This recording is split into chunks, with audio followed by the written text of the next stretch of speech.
You are listening to the Savage FINcast Retro, Episode 3, Wildstar, Issue 1 and 2. Chicago. A criminal mastermind called Overlord held our city in his terrifying grip. Ordinary cops were losing the battle against Overlord's super freaks and mutants. Then, a miracle happened. When I found him, he had no memory of his past. I helped him find an identity and a life. Now we have a fighting chance. Now we have the dragon.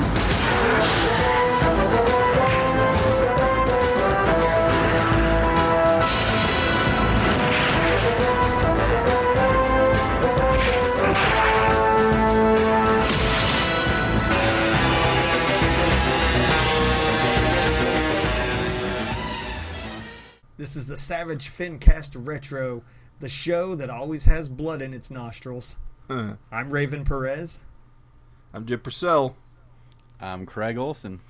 And this is the show where we take a look at past issues, not just of Savage Dragon, but of Savage Dragon relevant reading, which is going to be a big chunk. That's pretty much what we're here for today. We're going to take a look back at Wildstar, Sky Zero.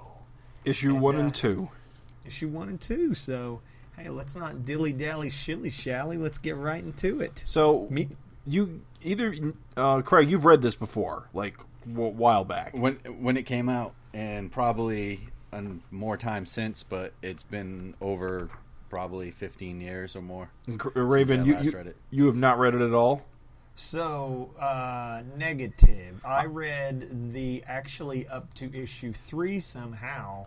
Don't think I ever finished it because I finished it for the first time for the FINcast Retro, and my mind was like, but the whole time I was reading, I felt like Mickey himself. I was hearing echoes of the past. Like as I was reading, I was like, oh, I remember this. Oh, because I think I've even super astute FINcast listeners will remember that I've referenced him ripping the symbiote off of the face. Yes. You're very. That was a. How do I phrase this? You mention it a lot. Well, that's because for me, that is like, honest to goodness, the thing about Wildstar that stuck out the most. Of course, I'm into the ultraviolence, right? So that obviously I'd read some. It felt like I had that deja vu feeling all the way up to issue 3. But as I read issue 4, I was like, what the fuck? Like, so I must never finished. I must have got 1 through 3 and then just didn't finish. But yeah, I'm up to snuff now, baby. Let's roll. So nice. This issue number 1 was published in March 1993. Creators are co-creator and writer inker Al Gordon, co-creator penciler Jerry Ordway, colorist Reuben Rude, letterer John Workman, editor Bill Bud Shakespeare, and color separator Olymptech.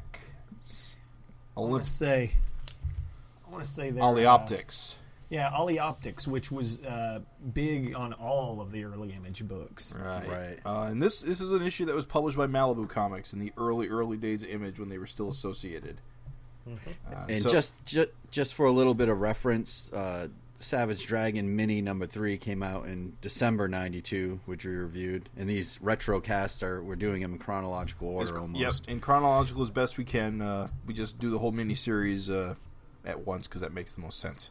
Right, and so Savage Dragon versus Megaton Man was March 93, which was the same month as the Wildstar number 1. And then Savage Dragon, the regular series, came out a couple months later in June 93. So that's kind of where we are in point of time right now with Wildstar number 1. Right.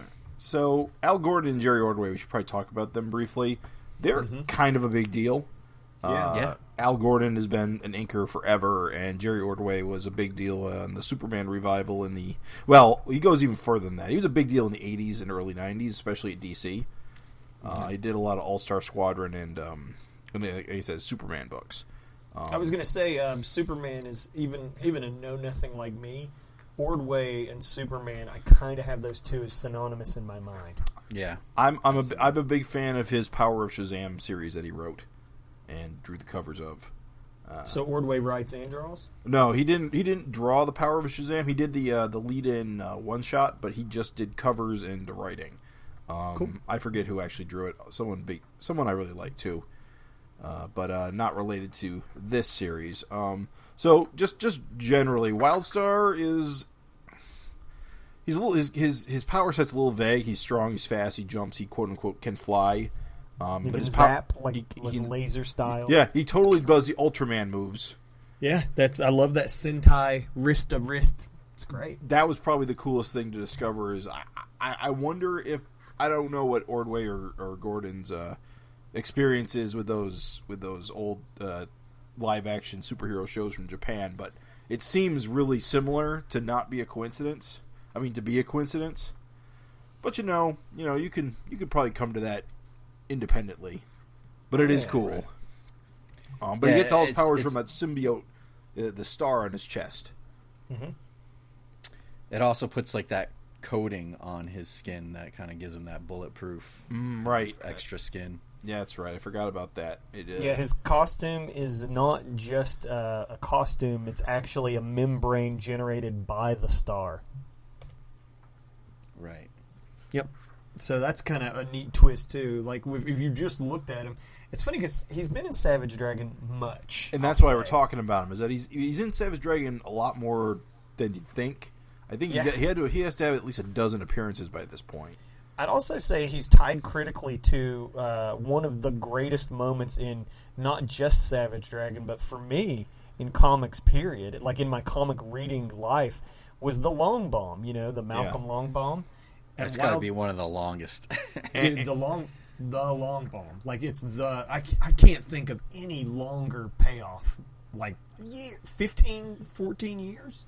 Explain to the listeners what you're talking about. Correct. Thank you, Craig. For anybody that doesn't know what I'm talking about when I say the long bomb, Savage Dragon is a comic that moves in real time. So when we say 14, 15 years, we mean that like Savage Dragon, the character, has a moment where he glimpses the future. I think just Wildstar does it. I don't think Dragon sees it. Wildstar sees it? All right. Only Wildstar sees it. He sees Dragon, but then he sees Malcolm. Right. It's like a future forward flash. Right, and Malcolm is in this weird like astronaut suit. And the world's all destroyed behind him. It's a mess. Right. Everything, the Earth is just looks like total, like it's just been I really should have pulled this issue out for this. Right. But at any rate, so in real time, 14, 15 years later, finally you got to the payoff for that moment. And for like a long time, it was just one of those things. It was just out there. You never knew if, Eric was ever going to touch on it, if he was ever going to wrap it up, if he had anything solid in mind. You had no clue. And then 1 month, he's like, he doesn't solicit the cover. He's like, oh, the cover's a mystery. You'll see it when you get it. I remember going to the shop, and I see that cover, and the cover is Malcolm's face in that spacesuit. I had the exact same reaction. Do you want to understand how strong my reaction was? I was reading digital at the time. Uh-huh. I just happened to be in the comic shop that day. I bought a print copy because of that cover. Because how the shit could I walk out of that store without reading that book immediately? Dude, I flipped out so hard that I was so excited. I was so flipped out by that cover that I was like, oh my God. And my comic guy, the dude that runs the shop, had never read Savage Dragon. He's like, okay, I'll give Savage Dragon a chance. Just because of I freaked out so hard. Craig, how were you feeling when you saw the Long Bomb? It was pretty amazing. So, I mean, I forget what issue it was when he had the vision. Was it like 29 or something to that effect? And don't forget, Malcolm was like a little toddler or something to that effect. And so Eric drew him as a teenager. And when you're reading that issue way back in, probably the mid-90s, you're like, is that Dragon? No, it's not. It doesn't look like Dragon. That's Malcolm. That's Malcolm grown up. That's I think Wildstar's vision. At that point, I think Malcolm had been kidnapped and replaced with the dead body or something. Yeah. Or, I don't know if that had been... I think that must have been established at that point. The listeners are going bananas. He's seeing a vision of a teenage Malcolm, because it's obviously not Dragon. Because we learned in this series, reading this series, that there's a lot of time travel shenanigans going on with this character. He's lived a lot of lives. He's seen a lot of futures, and I think that, and you know what? Without reading this series, I never really understood what his whole deal was. Now it makes a little more sense. Yeah, I agree. If any of the listeners have never read Wildstar, it really does bring a lot of context to Savage Dragon just knowing more about Wildstar. It makes the long bomb a little sweeter, for sure. And for the listeners, the kind of the payoff issue of the cover we're talking about is Savage Dragon 166, and the cover mimics almost the panel that you see, and I wish I should have did my homework and figured out what issue that was. I want to say it's either... It actually shouldn't be that hard for me to figure 29 or 41 or something to that effect. You know what? It's an excellent time to plug the Savage Wiki. You go to savagedragon.com and you can navigate to the Savage Wiki, which is maintained by Gavin. It's an excellent resource for new listeners. It's a great resource for old heads like us. It was Savage Dragon 29. 29. So that came out in 96, and I think the follow-up in 166 was 2010. So that's how long before the payoff came. So he sees the future vision, and then it comes true, 15 years later, which is absolutely amazing, So this character, Wildstar was, not created by Eric, but like we said, he holds such a important place in Savage Dragon lore that we have to review this miniseries. Oh yeah, absolutely. And honestly, as a Dragon fan, I appreciated, just getting to know Wildstar better. I appreciated just reading these old issues. As a Dragon. You know what's crazy? Just because I'm reading issue descriptions. Malcolm wasn't born yet in 29. He wasn't born until 33. Gotcha. Okay, so it was even crazier. Yeah. So it's weird. Is me and Jim, you also came to the book and read everything all out of order. Did, yes. So sadly, that probably had less impact for us. It had some impact just because I definitely read 29 before I got to 160 whatever. Mm-hmm. Because I was reading I was reading the traded paperbacks. I mean, at that point. Me too, but I'm just saying, imagine how fans that saw that were just like, what the hell? And then they probably even forgot, all those years later, and then boom, long bomb. Well, Malcolm came back in 101. That was his big return as a character was in issue 101, I think. And the whole Universo thing. But regardless, the Wildstar, super awesome, super significant, linked, I would say, forever to one of comics' coolest moments for me. Yeah. The long bomb. Definitely one of the coolest things ever in terms of a real-time ongoing series. I mean, you don't see that. It just doesn't happen, period. With shifting creative teams on long-running books, you don't have even Spawn, which just hit issue 301, it has had shifting creative teams. You would have to have a Eric Larson style scenario where you have one constant. You have to have that constant writer. The art chores could change out, I guess, but the only way you could do that kind of a thing is to have one writer for 15 years, and most people don't do that. So, yeah, it's awesome. Super awesome. I wanted to make a couple of quick points, if I could. Sure. I think, in the 90s, Eric Larson had a studio with Al Gordon and a couple other guys. Sure. So I think they've been close for a while. Mm-hmm. And so I think there's probably a lot of that with Eric using the character in Savage Dragon. It's probably a lot due to their friendship. We can ask Eric about that. But the other thing is, I think Wildstar was the first non-Image partner comic to come out. Well, I'll believe that. It came out March 93. It's only been a year or less. I mean, they're still being published by Malibu at this point. So yeah. Right. So I think it was the very first one that was a non-partner one, which was kind of a big deal, And, I got to admit, the two creators weren't really on my radar. I was more of a Marvel fan at the time. Right. So a lot of this artwork kind of blew me away when I saw it. And I don't even think I appreciated it as much then as I do now when I look at it. It's very classic style. I love Jerry Ordway's style. Yeah. He doesn't, I'm not going to say he doesn't change much over the years, but his style now is very similar to this. He's definitely. I think it's the best drawn of all the early Image comics. Oh, I'm sure. Yeah, technically proficient. I mean, it is I would say it's also one of the more traditional of the early Image. Yeah. Absolutely. And yeah, I do Probably the love most. this issue 1, baby. How fantastic. You've just got like blood dripping down his face. Oh, you mean the cover? Yeah.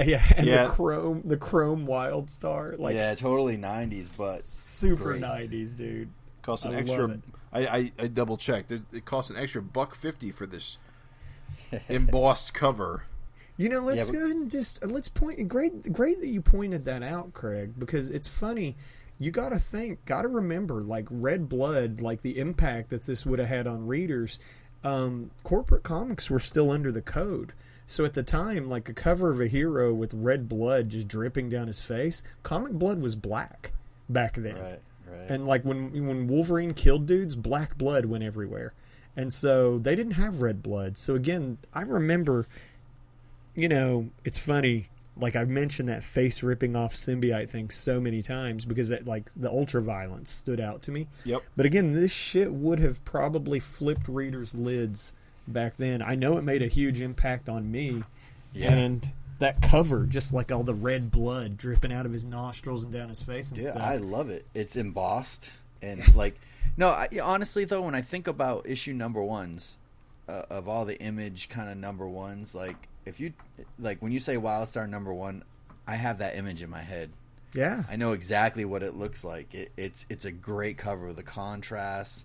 I mean, even the chrome thing, you know, it's a little over the top 90s, but it works really well. It's not overdone. Right.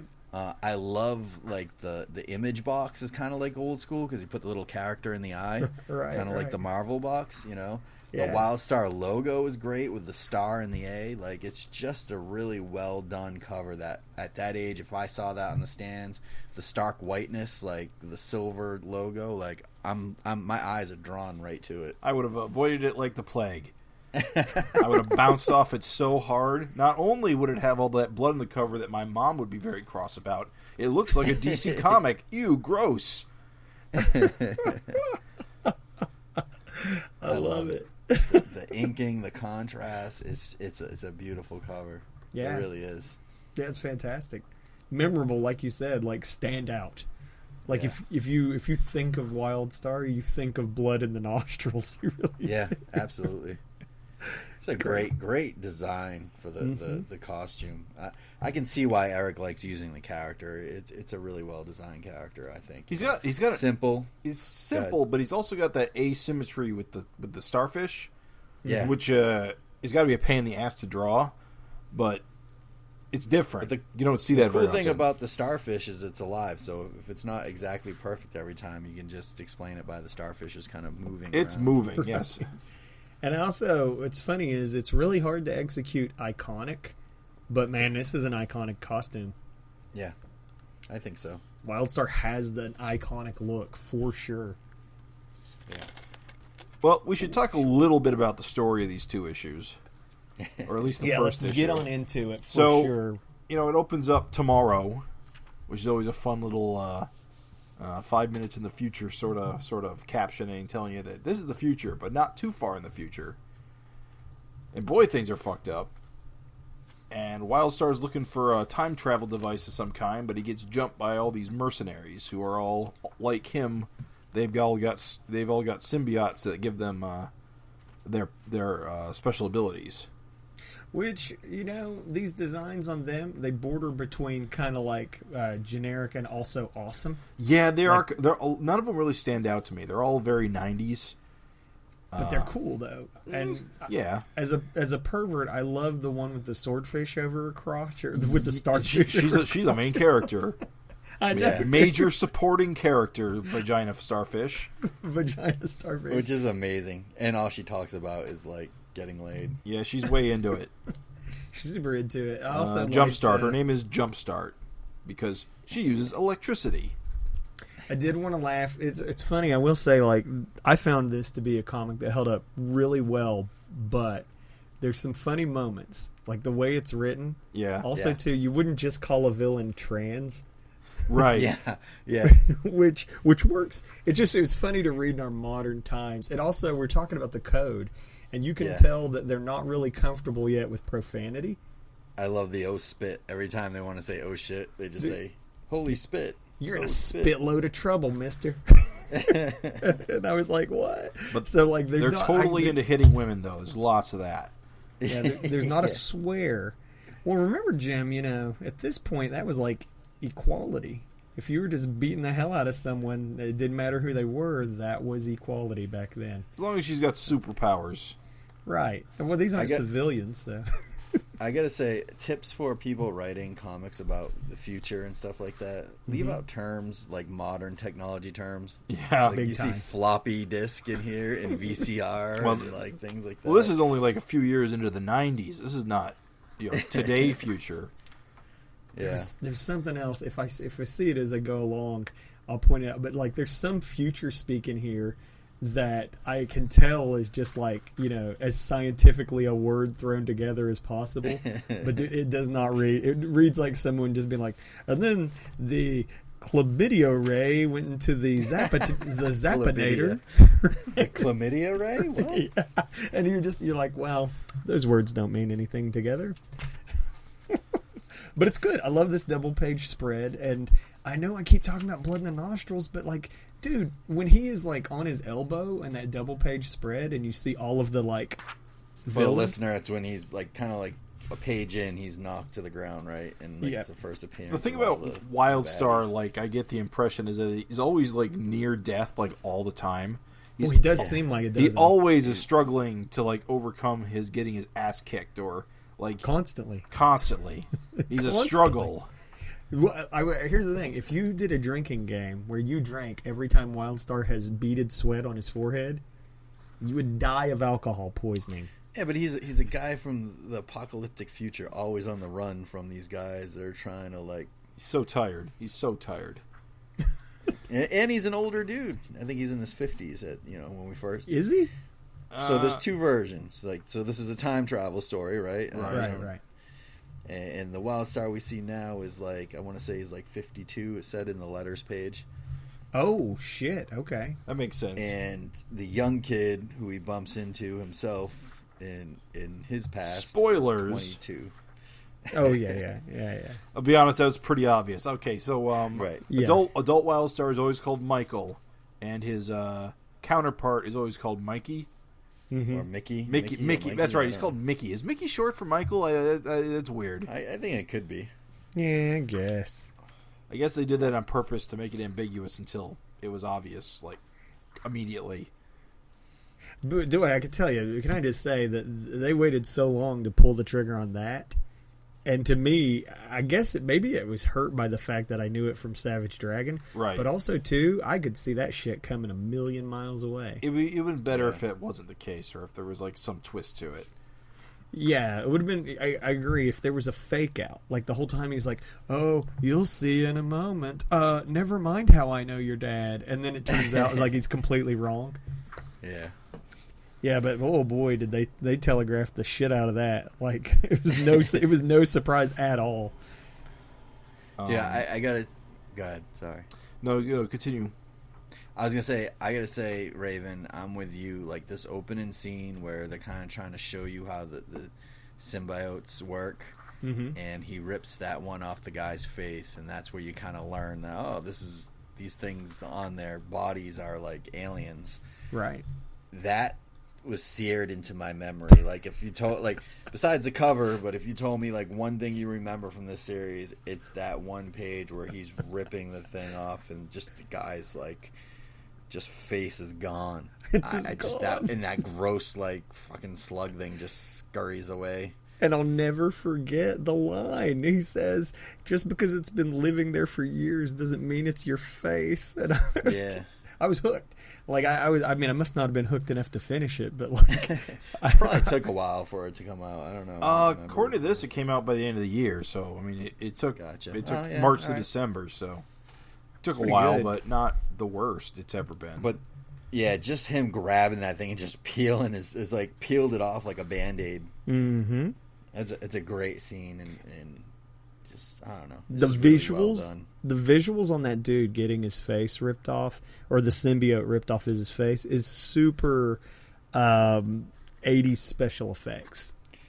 Like if you envision Muckman from Return of the Living Dead, Yeah. doesn't he look just like that? Yes. It's so good, Yes, he does. You're right. dude. Keep going though. I kind There's, of. there's no sound effect though on the rip, which is kind of weird. Oh, yeah. Like there's sound effects on other stuff, and then like there's no sound effect on that. There should be some kind of like some kind of sound. That's for your mind to make. Splorch. Brapple Lorch. The scene where what's his name? Dead Star. Squid. I'm trying to remember. Their names are weird. Yeah, Dead yeah. Star pulls the squid out of his eye because he's not getting the power he wants. Mm-hmm. It's pretty fucked up. Yeah, he's got like symbiote dysfunction syndrome. Yeah, he's like bossing his little symbiote around. He's like, "You're worthless. You never deliver when I need you to." I also feel like I love the dude with the round glasses, the hacker. Oh yes. Well, I think his name is Hotwire. Yeah, He's like, Yeah. I think like you're a right. microchip. So there's Jumpstart is the starfish crotch, and then Hotwire is glasses, the nerd. And I gotta say that I feel like comics in that era loved round rim glasses. Little Harry Potter glasses. Yeah, they fucking loved them, dude. That's how you know you're These- smart. Exactly. But what a dweeb haircut, dude. What a hacker. Of Yeah, course he's good. It's the apocalypse. Oh, jeez, Jumpstart. So the whole We gotta get outta here. the whole reason this fight is happening is that Michael is trying to find this time travel device so that he can go back in time and stop this from happening. So it's a very Terminator-esque Yeah. situation scenario. Oh, baby. but- You but- weren't kidding. But there's also a ghost mixed in with all of this, Right.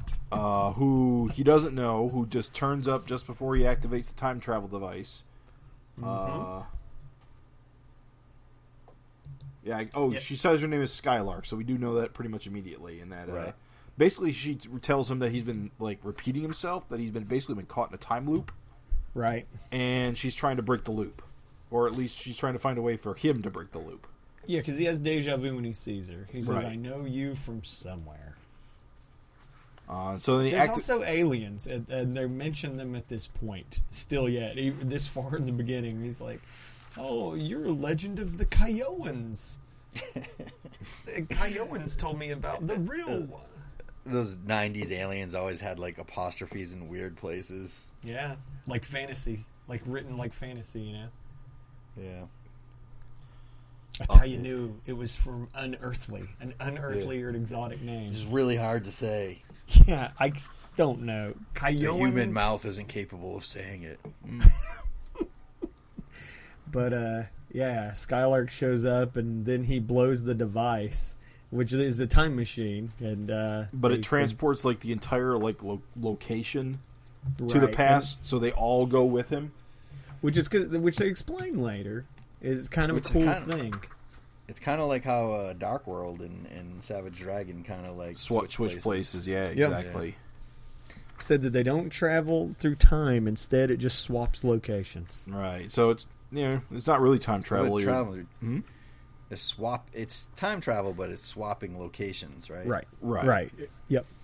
And it's funny, Jim. You mentioned Terminator. I just want to draw attention to somebody do a quick Google search while I'm talking, but for when Terminator 1 came out, Right. or even Terminator 2. But my God, dude, the Terminator vibe it's big time in this. Terminator came out in like 92, yeah. I think. Yeah. Oh well, Terminator 2. Terminator 1 came out in like 80 something, and Terminator 2 Yeah, 2. came out in 92. So This they was even 90 mentioned 91, James. even earlier. He even mentions James Cameron. They either mentioned issue James 1 or 2. Cameron. The name of the place is called Skytech. Yeah. When they talk about Judgment Day, it's called Sky Zero. Yeah. Well, they even say it's Judgment Day. Yeah, I'm just saying it is the A Terminator. little heavy-handed. The Terminator vibes are everywhere in this, dude. will draw attention to cute Easter eggs, such as a Superman mug on his dad's desk. Well, yeah, after the time travel happens, we're introduced to Mikey and his dad. At Skytech Labs. Skytech Labs, yep. They're researching something. It's a bit vague. But his dad's been talking to another researcher named Doug, who disappears because apparently they were at Ground Zero for the location swap. So I guess which was another lab. Which that lab, right. I guess, got dumped into a doomed future. So that's got to suck. Yeah. Like I said, Doug's fucked. Doug's looking around. Oh no! Holy spit!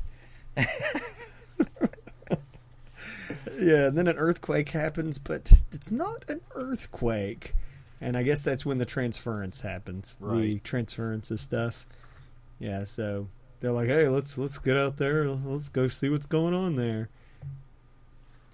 And we got a bunch of scientists talking to each other. The military's concerned, and so they all go to investigate the location. And they take Mikey with them. That's the contrivance of all this. Why is Mikey with these people? Dude, there's some contrivances. Yeah, first of all, why is his dad cool with it? Because it's kind of probably dangerous. Two, it's government work. Iffy circumstances. But Mikey's there, and of course, I like how they get. I like how they get suited up in their little astronaut suits, but Mikey's still got to wear his ball cap. Yeah, exactly. I love it, dude. Gotta have that style under the dome shell. But if, of course, Wildstar,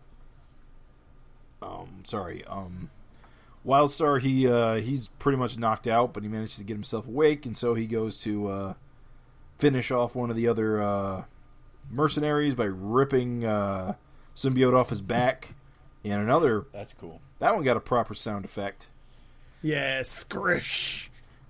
I love how the symbiotes are all different. Yeah, me too. It's not all like just stars or something, which it easily could have been. You know, they're all different and they're all really grotesque, kind of. It's really gross. Touch.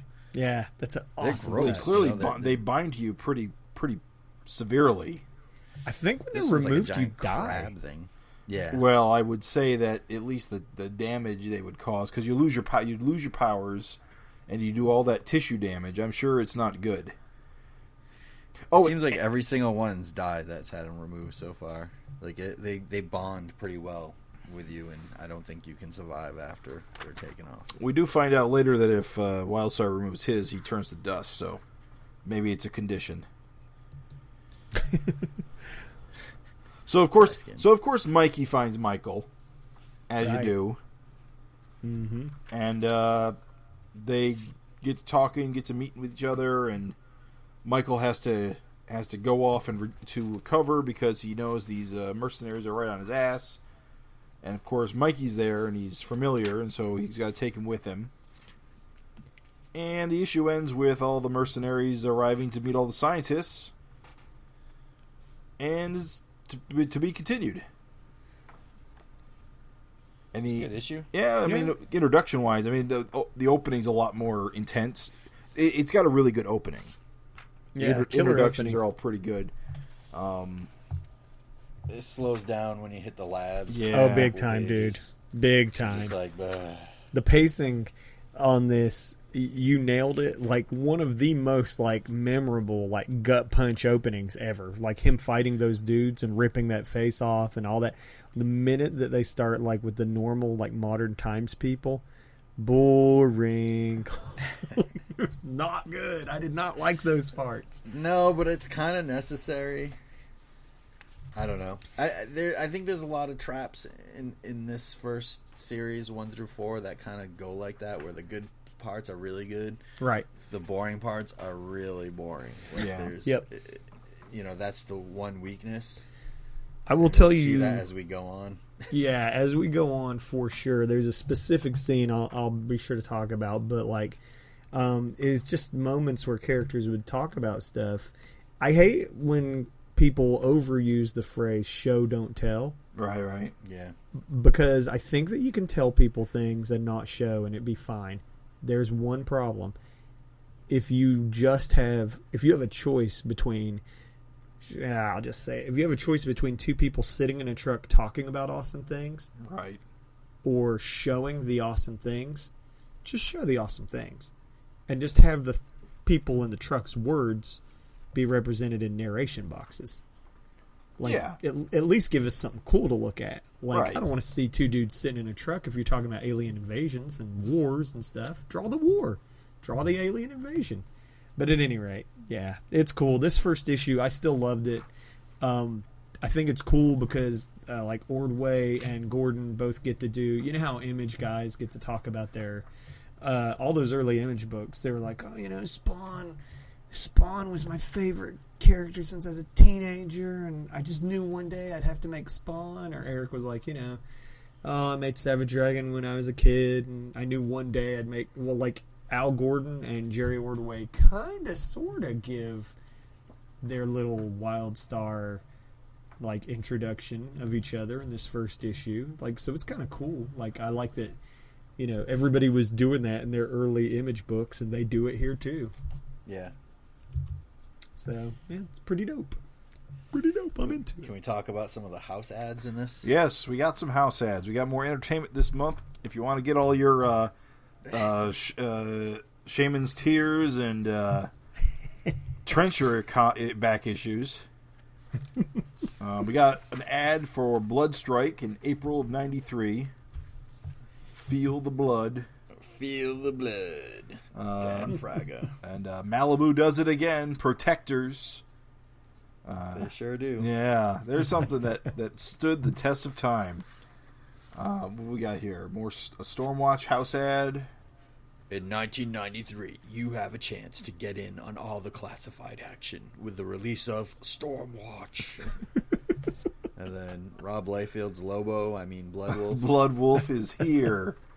Coming soon. Not really. There'll be a 4-page story in Image, Darker Image. Really? And that's all you're going to get, and you're going to like it. Is that true? Bloodwolf never had its own comic, I don't believe, unless it was much, much later on. Yeah. But they did come out with Darker Image, which was like I think it was kind of like Marvel Comics Presents, where it was just like 4 different stories, where it was like Jim Lee's take on a Frank Miller story with that, what was the one he did that was all black and white with the commando?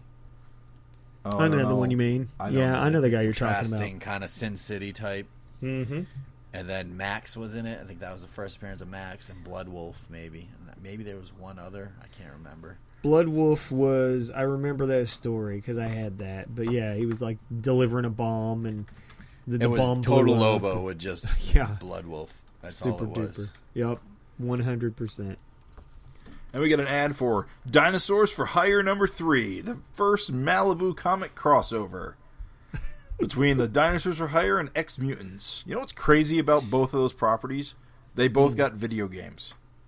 Dinosaurs for Hire? On the Genesis. Yeah, you're right. Holy what other one got a video game? X-Mutants. You're right. Where's X-Mutants? Well, there's an ad for that? This ad is talking about the crossover between Dinosaurs for Hire and X-Mutants. They must have had some kind of deal. They must have. You want to know an incredibly weird coincidence?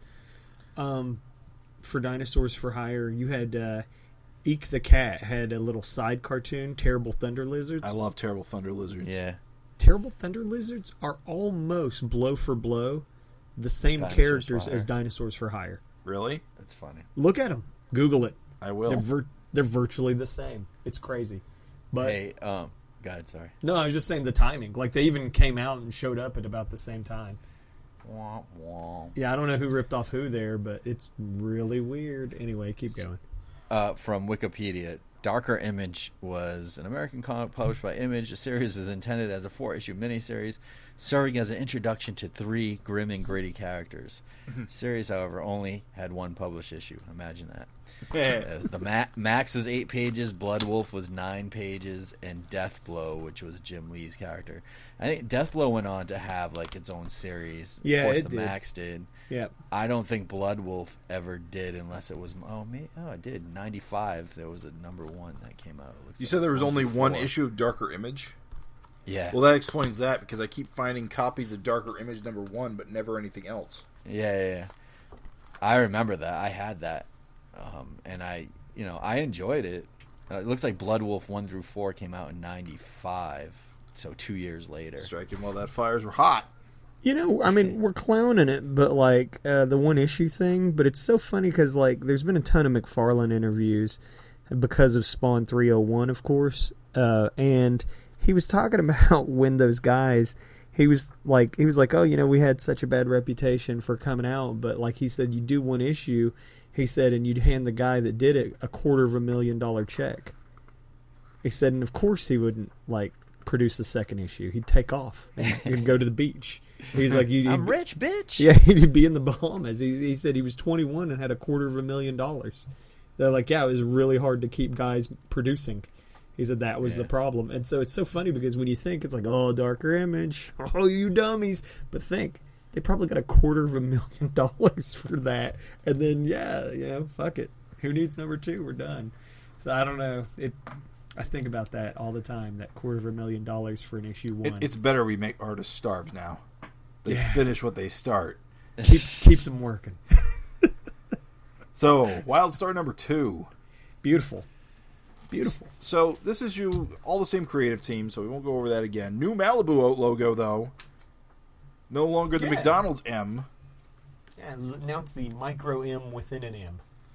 But we get kind of an interesting thing. When I opened up this issue, I thought I missed something, because it went into this cold open with Wildstar fighting this big green cyborg dude. Zombie Hulk, and he's in a fist fight. There's tanks and planes. Yeah, it's abrupt. Lenny Bruce is not afraid. Well, it's a good... not 9 pages with no text. No sound effects either. Nope. It is I almost thought this entire issue was going to be like a silent issue, and I was going to go, what? And I'm gonna just pull back the curtain and reveal. I mean, I didn't have these issues yet. Of course, I do want to go back and get them now. But like, I was reading these on readcomiconline.to. Ooh, and plug the Scanlation site. Good job, Raven. Enjoy. No, you can edit that out if you want. Whatever, I don't care. I'll tell the world. It's only a Google search away. Yeah, Google it, nerds. But like, the freecomics.com. freecomics.exe. But like, the funny thing is, I thought that they had like had a bad file or something. I was like, what the hell? I was like, I just kept like going through. I was like, did they like leave the words out? Getting back to this intro though, again, like some of that sweet ultra violence, dude, that would have hooked me as a kid. Like his fucking guts hanging out.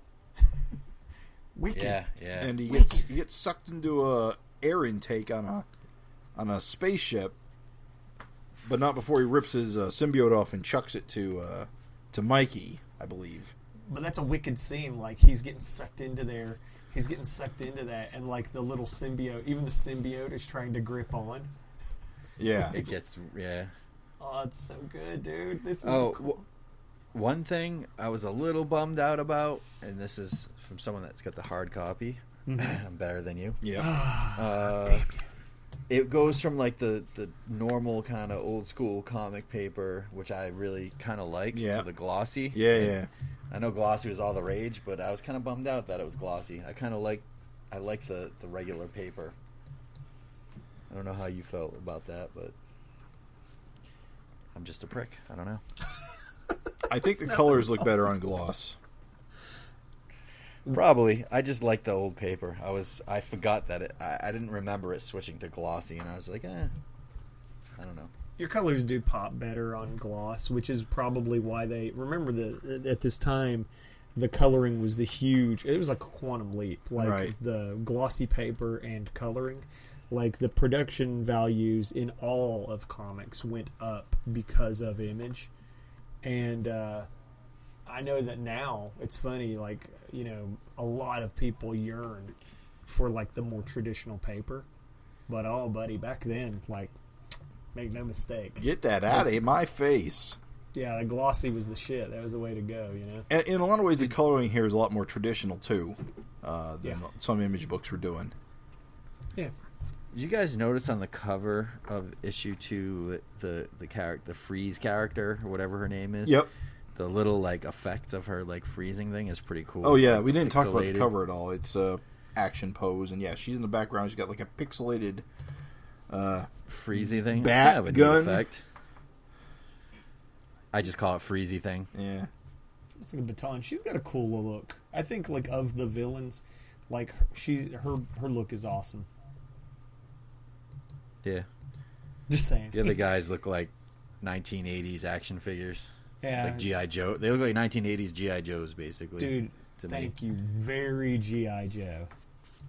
Well, Wildstar is going to be the next big thing. He's cartoons and toys and. That's how you got to think. Listen, even if Man, it never comes why to, did that not happen? even if it doesn't come to fruition, you got to think that way. Me and Jim were at a convention, and a guy was just really selling the shit out of his comic, an indie guy. And after we left, Jim says, "Man, that guy's talking about his comic like it was the next big thing." And then he sort of paused. And then he sort of paused and said, "Well, I guess you gotta though." I was like, "Yeah, man, you can't. There's no room to be humble. It's time to sell, you know." And was it Al Gordon or Jerry Ordway that was at that? You know what? They probably convention. I don't think Al Gordon was there. Ordway definitely was there. Ordway was because Jim complimented him and he looked up. Yeah, we were walking by. There was a huge line, so I wasn't going to bother getting in line. I said, "That's Jerry Ordway, one of the best there ever was." And he just looked up. Oh yeah, I remember you saying that. You could see the twinkle in his eye. He's like, "All right." Jim helped him go another 30 minutes. And then you guys never asked him about Wildstar, even though you knew that there was a FINcast coming up. The year before, I got him to sign my issue #1 because I'm cool. Your Wildstar? Like yeah, my Wildstar #1. I got him to sign it. Cool. What did he say at the time? Do you remember? He said, "Well, actually, you know what? I'm not going to put words in his mouth because I can't remember what he said." He was somewhat impressed that I brought him a copy of Wildstar, I believe. You know, I would say that as a creator, if you were to, bring those guys stuff and be like, "Oh, I'm a huge fan of your original character you created," it's going to mean more to him than, "Oh, I loved your Superman." Yeah. You know what would mean a lot probably to him? If you approached him and said, "Hey, I'm doing a podcast on your comic. Can you give me a little input or talk about some of the history behind it?" That would probably totally impress him. What a D-bag. All right. He had a long line. I didn't want to bother him. I'm polite like that. Yeah. I don't want to bother him from all the guys who are bringing fucking trunks full of DC comics for him to sign. Oh, screw them. I will say, taking it back to the topic, that I love these Silent 9 pages. I think they're beautiful. Fucking beautiful. Yeah, they are beautifully drawn. GEWD good. Yeah, beautiful visuals, dude. That zombie Hulk, the action of him running, and jumping over that laser and getting Mickey out of the way. Like, the pose on him running is so good. Yeah, dude. Fucking he beats a giant zombie thing. He destroys a tank. He crushes goes flying through a flying saucer. He gets, mutilated. All that in 9 pages. There's just a lot to look at. Oh, it's fucking awesome for sure. And again, kind of like the last issue we talked about, just a fucking hold on to your fucking seat, opening. And then we're in a truck. Yeah. Yep. Can I just go back 1 minute? Just for the listener and stuff, if you have this issue, flip through it. Just look at the sequence of him getting there's a good 3 pages of him getting pulled into the jet engine of the flying saucer, and it's so intense. It's just a lot of panels, and just you can see the speed lines, and just the struggle, and then ripping as he's getting pulled into that engine, he's also trying to rip the symbiote off his chest. I'm assuming to pass it on to Mickey. Yeah, because he's doomed. Yeah, he knows he's fucked, and so he's going to get it to Mickey. But it's such a cool scene. You got to sit there and just kind of stare at it for give it a good minute or 30 seconds and just look at each panel. It's just really well done. But then, like you said, all of a sudden, well, it's not so much that he wakes up from a dream. This is more of a memory of one of his doomed time loops, I think. Right. Yeah. Because again, he's got the whole weird future thing going on. Yeah, because he's been doing this a few times. It's this time he's hoping there's hope that he might break the cycle. But basically, he's gotten Mickey to drive him out to the middle of nowhere so that he can recover by basically meditating while looking at the sun. But there's this really cool scene where he takes off his membrane, his quote-unquote his costume. Mm-hmm. It's really gross. Where he rips his mask off and looks into this and yeah. It's pretty cool how like the costume kind of disintegrates off of him, and then you see he's got like a metal leg, where his leg was amputated. Right. But then it's really creepy how he's standing there naked and he just looks back at Mickey and smiles, butt naked. It's creepy. It's like, he's like, oh, why are you smiling? But cover up. Like what you see? Well, you will. You will one day. You inherit all of this someday. Everything the light touches is yours. So Mikey, of course, freaks out at this and takes off, but before he even gets very far, he runs into Hotwire. Wait, can we just pump the brakes? This scene, I'm so sorry. I know, like, we're keeping time in mind, but this is the scene where they're talking about the aliens in the truck. Yeah. He's like, you sound like a Jimmy Cameron movie, and it's just like, I was just like, oh please no, all this like talking in a truck. So yeah, huge speed. But anyway, I'm sorry, keep going. It is kind of a real kind of bummer though, that scene. It's just too long. It's fine. I feel like a dummy. Like looking at this now, it's actually better paced than when I was reading it. You get 9 pages of ball-kicking action, and they're only in that truck for a few minutes, and then he's ripping the suit off and meditating in the sun. I mean, it's pretty well-paced, actually, but it's hard when you're reading it, buddy. When you're realize Mickey's got a Shazam hat on, or Captain Marvel. Oh, yeah, he's got that Thunderbolt, don't he? Yep, you see that bolt later, too, in the series, we'll say when we get there. But then the villains, they're sort of hanging out with the general and Mickey's dad at Skytech. They're like trying to manipulate the situation to get at Michael. So they're like sort of kind of cooperating. And then there's this mysterious package that turns up, which will turn out to be important later. It gets mailed to Mickey's dad, but he doesn't open it, of course. Just a lot of tension. The military and the mercenaries, they get... Well, Mickey shows up, right? And Mickey shows up. Returns. Yeah. And they realize he's... who he is. Young Wildstar. And then the guy's symbiote doesn't want to work on him again. Yeah, which is funny because, man, Jumpstart immediately starts, getting attracted to young Mickey.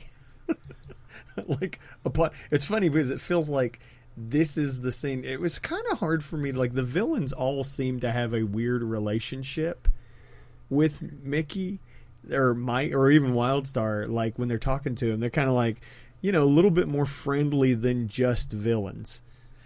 Yeah, like I get the impression like they work together. Yeah, I think they've just been fighting so long that it's almost camaraderie now. They're enemies, but they're so familiar with each other that they're almost friends. Yeah, because they seem weirded out. Like when he kills that first dude by ripping his face off, they're like, "Oh my god, Wildstar, what?" And but he's just killing the shit out of them. But they're kind of like, "Whoa, calm down, dude. No, dude, what the?" There is a little bit that you learn in the next series, which comes out in '95. Yeah. I'm not going to blow it here, but there is more. Okay. There is a connection between them. Okay. Cool. Well, except for the dude with the helmet that slaps around his little eye symbiote. Yep. He is definitely out for blood. Yeah, Dead Star is out for fucking blood for sure. So, and then Wildstar shows up and he's ready to kick some fucking ass. You see more of the different symbiote powers, which is pretty cool. I like that. How they all kind of do different things. Trans has a great power. That is a cool power where he can swap places with people. Is that what his power does? Oh, that is what his power does. Yeah. Oh, okay. What does he do? He swaps places. He swaps places. He swaps physical. Transfer. He swaps transport. Yeah, he swaps, but he kind of swaps places with people. So, in the scene here where Wildstar is grabbing him, basically he swaps positions so that Wildstar skips forward a few feet so that he's in range of the other guy. Bingo. Yeah. Yep. Just promptly knees the other guy in the balls. Right, and what's great is that's not the last time you Like see him an do that. anti-hero. What kind of real hero would do that? He must be an anti-hero. But great action, dude. Look at the way he's like tossing that dude that he just needing the balls back. Dude, we get no sound effect for when he ripped the symbiote off the guy's face, but then we get sound effects in this issue for kneeing the guy in the balls is a thwonk. And a plamo. And tossing the guy. Plamo. Plamo is not good sound effects. It's just not. I will say also too, if you're a modern reader going back, the series is occasionally hammy as shit. Like when Freeze Woman grabs him on the shoulder and says, "I guess you'd rather have the cold shoulder," and literally is freezing his shoulder. Yeah. It's and then she says, "Ibglit." Put a lid on it, chalk face. Iglit. Ibglit. You rude, skin tight son of a! I'm gonna have to teach you some manners. Right. Oh, dang it! Seriously, he elbows her in the face and. The word that comes out of her mouth is EBGLT. I think it's supposed to be like she's biting her tongue or something. That sound you make when your teeth clack together. Ibglit. Yeah, there's a little bit of a cheesiness to the dialogue, but I liked it. Like you got to kind of like I said, these are some old school type creators. They're you gotta kind of like it warms up to you like first time you're, but like everything has a little bit of a weird like back off bimboid. But then she freezes the guy's face in accident, and he goes, "Watch it, free zone, you dumb bitch." DMMBZSH. It's like, I know what he's saying there. You're not tricking me, comics code. Right. Oh, yeah, Mazer gets his head frozen, which is pretty cool. Mazer, Mazer is the most G.I. Joe. Yeah, he shoots beams from his face. It's very strange. I think it's like a psychic telekinetic, like kind of a blast thing. Yeah. Because you see him later throw Wildstar into a wall with his powers. Okay, so it's like a reflector or telekinetic type of thing. Yeah. This is like Wildstar fighting Cobra La in the Dreadnoughts. Dude, yes. Yes, dude. Absolutely. Yeah. Jumpstart is not as good as the Transformers movie. What? Mm-hmm. Transformers? No, the G.I. Joe movie is not as good as the Transformers movie.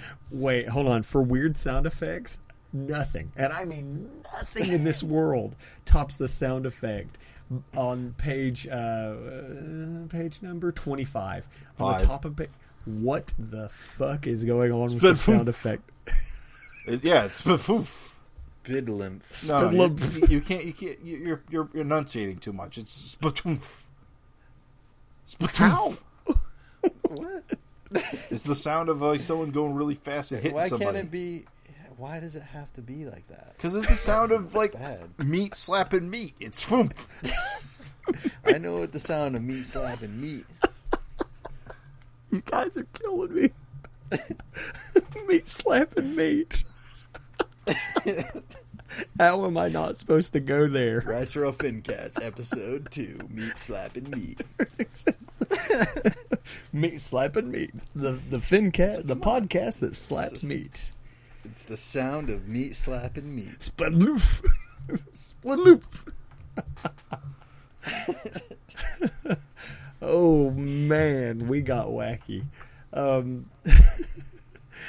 But no, it's good. Like this whole thing is good. It's good action, and then Wildstar sort of flies away. We had a very classic Superman pose.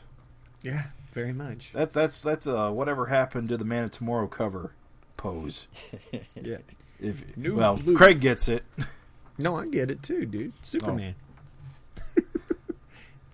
That was Alan Moore's last thing. All right, I wasn't sure. You're so not a DC guy. Stuck on meat slapping meat, dude. That's all it is. Gotcha.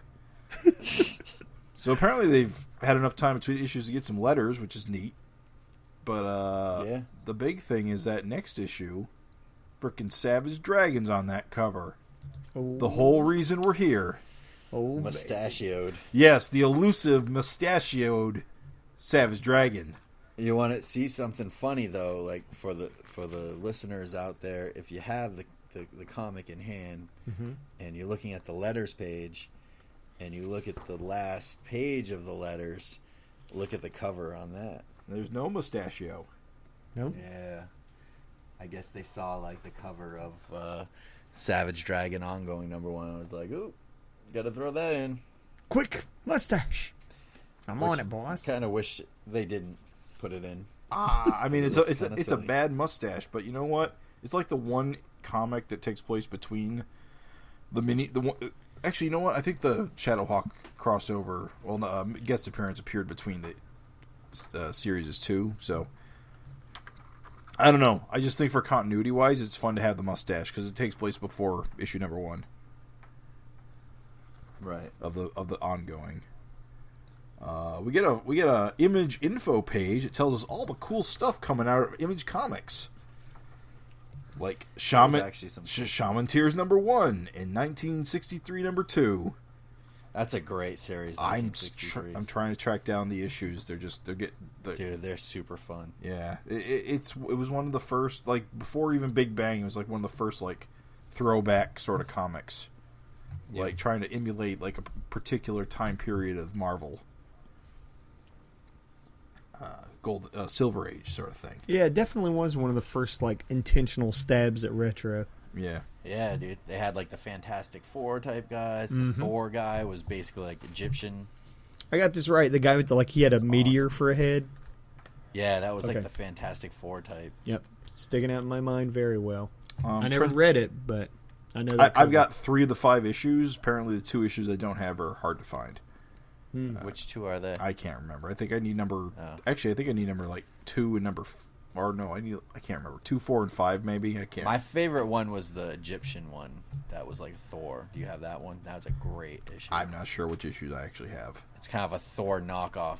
The coolest thing is it's like Big Bang. It made you feel like it was something that was like ongoing. Yeah. Fake letters pages and stuff. Anyway. Yeah, Moore loves doing that fake letters page, fake ad stuff.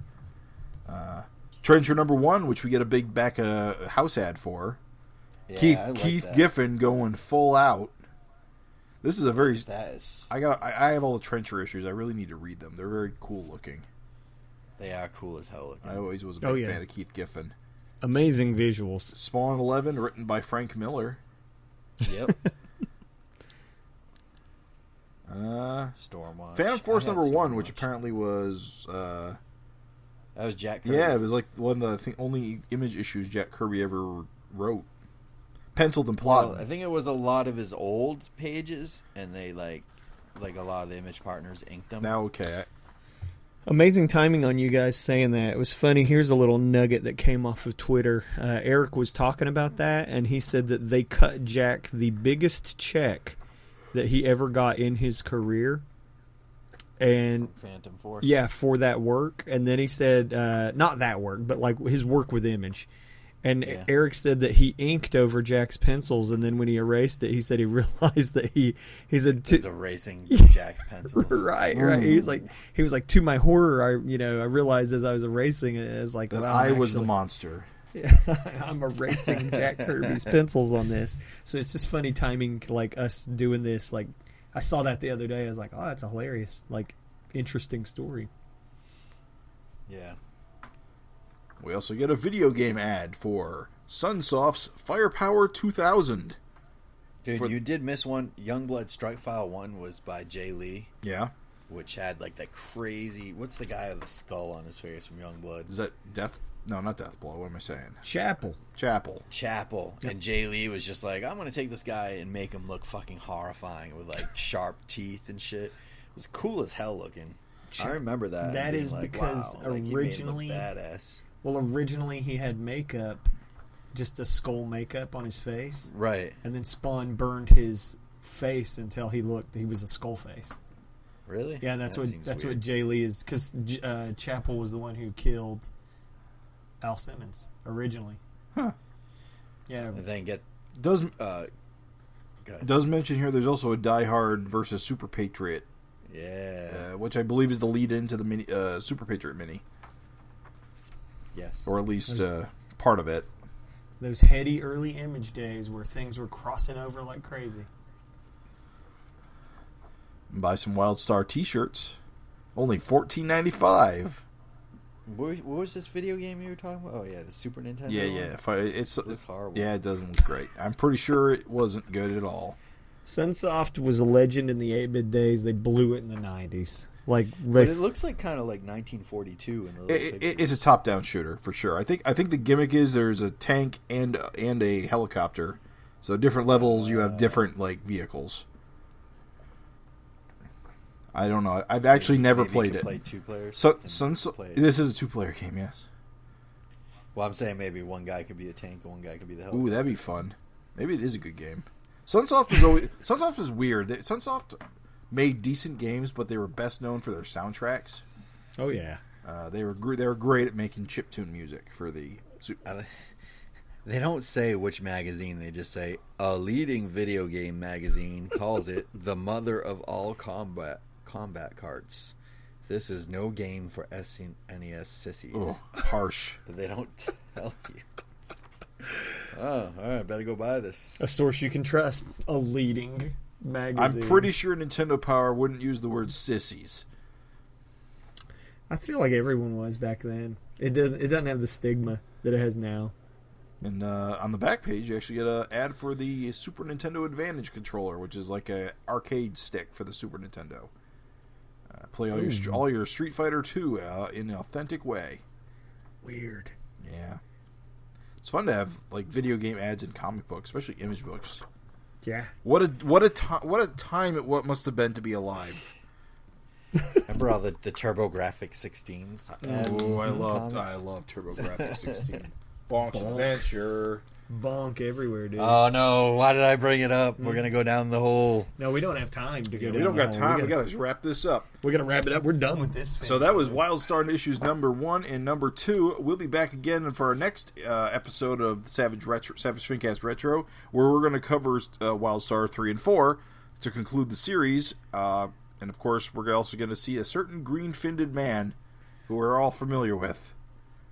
Yeah. And wacky hijinks ensue. Some hijinks, wacky or otherwise. Thanks for listening, everybody. And thank you. Thank you. Have a good one.